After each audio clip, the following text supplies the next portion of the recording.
Alap-alap Laut Kidul karya Hoping Hu bagian 6b. Ibu berkata benar, Bibi Juminten.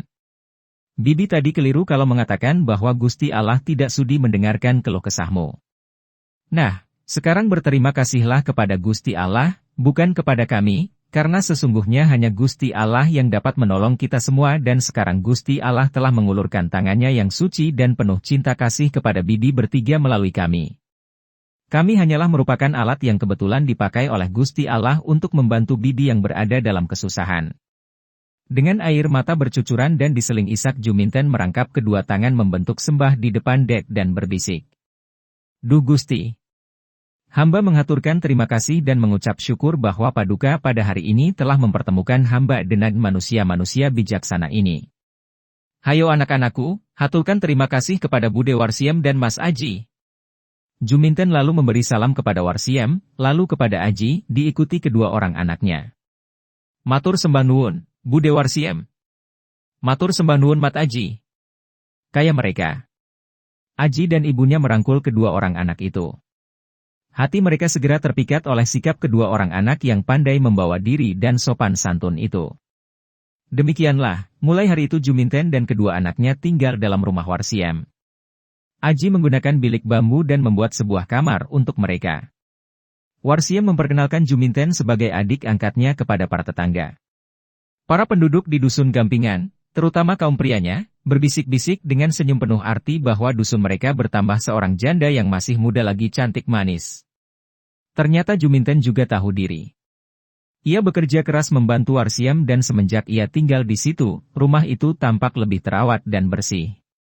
Ia pun pandai masak, pandai membuat penganan dan gorengan yang lezat sehingga warung itu menjadi semakin ramai dikunjungi orang. Semenjak pengalamannya bertanding melawan Nyi Maya Dewi yang membuat dia kewalahan, apalagi perkelahian dalam air yang membuat dia hampir saja celaka di tangan wanita itu, Aji seringkali pergi ke pantai berpasir yang sunyi.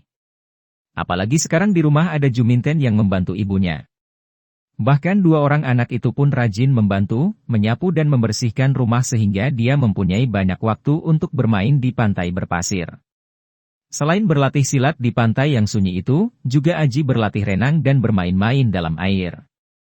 Dia memperdalam ilmunya ini setelah mengalami kekalahan ketika bertanding dalam air melawan Nyi Maya Dewi. Dia tahu bahwa kekalahannya itu karena dia kalah bertahan napas dalam air.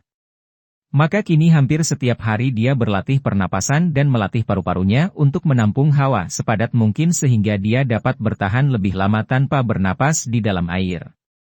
Pada suatu sore, setelah lelah berlatih menyelam dan bersilat, dia merebahkan diri telentang di atas pasir sambil mengeringkan celana pendeknya yang tadi dia pakai untuk berlatih menyelam dan bermain dengan gelombang lautan. Matahari telah condong ke barat dan sinarnya tidaklah sekuat siang tadi. Tiba-tiba matanya tertarik oleh sebuah titik hitam yang melayang-layang di udara.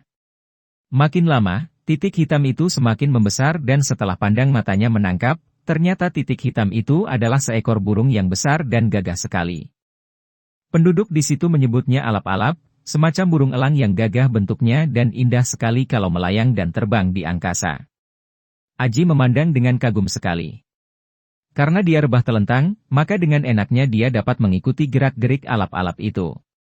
Burung itu berkeliling, kemudian semakin menurun ke arah bukit. Dia semakin tertarik. Mungkin sarangnya di bukit karang itu, pikirnya. Karena dia sudah tidak akan berlatih lagi, tinggal pulang, maka dia pun bangkit dan cepat mendaki bukit sambil terus mengamati alap-alap tadi.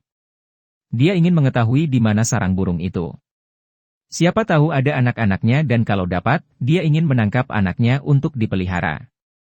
Setelah dia tiba di lereng bukit, di antara batu-batu karang di bukit itu, dia melihat pemandangan yang amat menarik hatinya. Seekor burung alap-alap yang besar, sebesar ayam jago, menyambar turun dan menyerang seekor ular yang sebesar lengannya dan panjangnya tidak kurang dari 1 meter. Ular itu mendesis dan menyambut sambaran alap-alap itu dengan patukan moncongnya yang terbuka lebar. Dengan cepat alap-alap itu mengelak dan menyampok dengan sayapnya sebagai tangkisan lalu menyerang lagi, kini dengan paruhnya yang melengkung dan runcing kuat. Namun dengan gerakan yang lentur kepala ular itu mengelak sehingga serangan paruh itu pun luput. Ular itu membalas menyerang dengan patukan ke arah leher alap-alap sambil mendesis.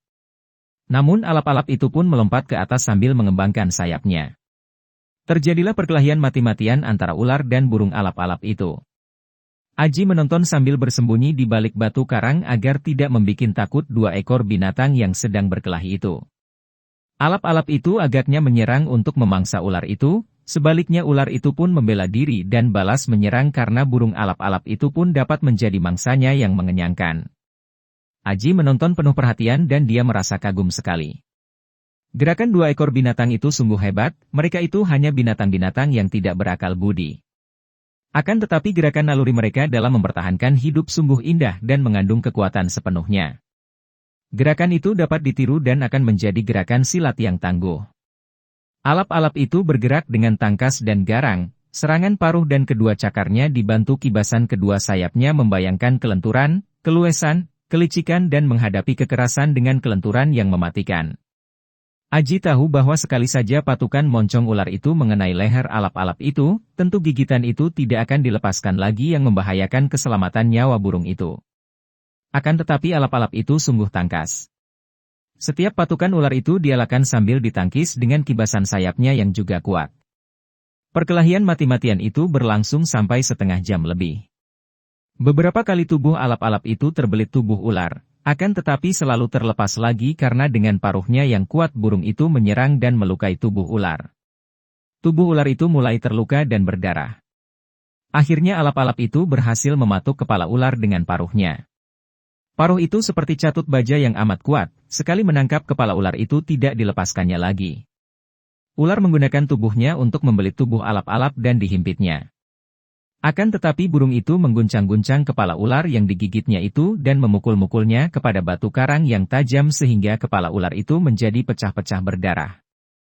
Libatan itu pun mengendur dan akhirnya terlepas dari tubuh alap-alap. Burung itu lalu mencengkeram perut ular itu dengan cakarnya yang runcing tajam. Matilah ular itu. Burung alap-alap itu masih mensengkeram tubuh ular dengan kedua cakarnya dan diam tak bergerak.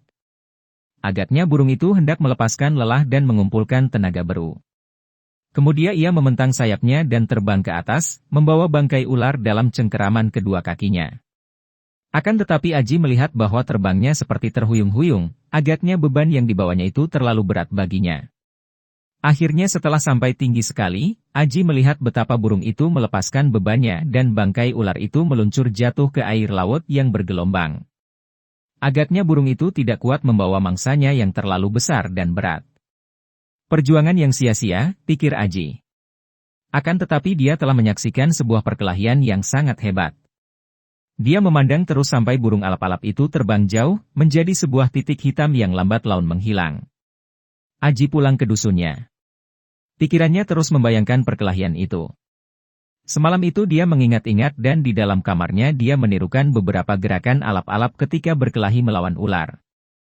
Kedua lengannya bergerak menirukan gerakan sayap burung, kedua tangannya kadang-kadang meluncur ke depan dengan serangan tangan terbuka menirukan gerakan paruh alap-alap itu. Juga kedua kakinya menendang-nendang seperti gerakan cakar. Juga dia menggerakkan tubuh dengan putaran seperti gerakan burung tadi. Ikuti terus kisah alap-alap Laut Kidul bagian selanjutnya di jam yang sama dengan cara klik subscribe dan juga loncengnya, agar Anda selalu mendapatkan notifikasi jika channel YouTube ini mengupload video berita terbaru.